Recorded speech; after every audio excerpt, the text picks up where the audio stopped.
That is, I often try to get across the idea that despite how much things appear to change, they remain the same. And that we as people must not be deceived by superficial change. That often superficial change is deliberately created as a way of maintaining fundamental sameness. You must look at the real power relationship between Europeans and Africans. That is the key. And you must question whether that power relationship has changed at all over the past 400 or 500 years. You just cannot look at the idea that you're now in slavery and say that means we have advanced in some sort of way. Or that now we have certain job opportunities open to us, educational opportunities open to us, that now we can eat at the same counter with white folk and all of this kind of stuff as indicative of basic fundamental change. As a matter of fact, to a good extent, these changes have been diversions to keep us from seeing that the very fundamental relationship between blacks and whites has not changed at all. I've often said that you may marvel about how now you can get a degree in computer technology and how this was not available to your forefathers. But remember that your forefathers as slaves also had skills. They just did not chop cotton and work in the households. They were skilled craftsmen as slaves.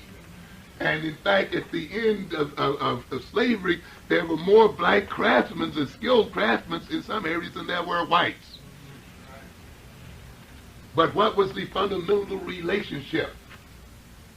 The fundamental relationship was that these skilled slaves worked for the benefit and power of their masters. And that fundamental relationship has not changed one whit today, ladies and gentlemen.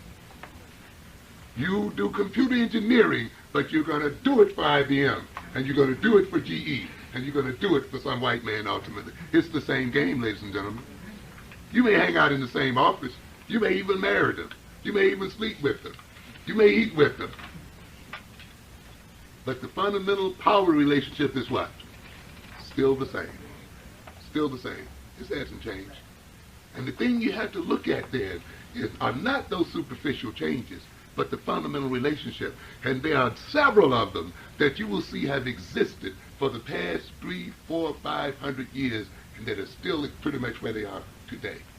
And that even integration, and even assimilation, and even eating at the same lunch counter, and even the electing of black men to office and black women to office, even the electing of one to the presidency of the United States is going to serve the same function to maintain the ultimate power of the white man over the black man.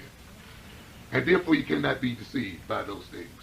And this comes out of this ability of this white man to name and create definition.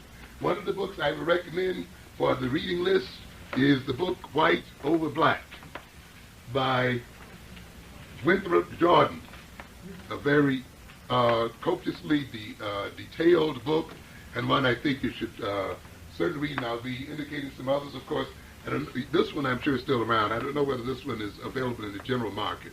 Yes, and we have some of them here. The Negro's Image in the South by Claude H. Nolan, L-O-L-E-N, The Anatomy of White Supremacy.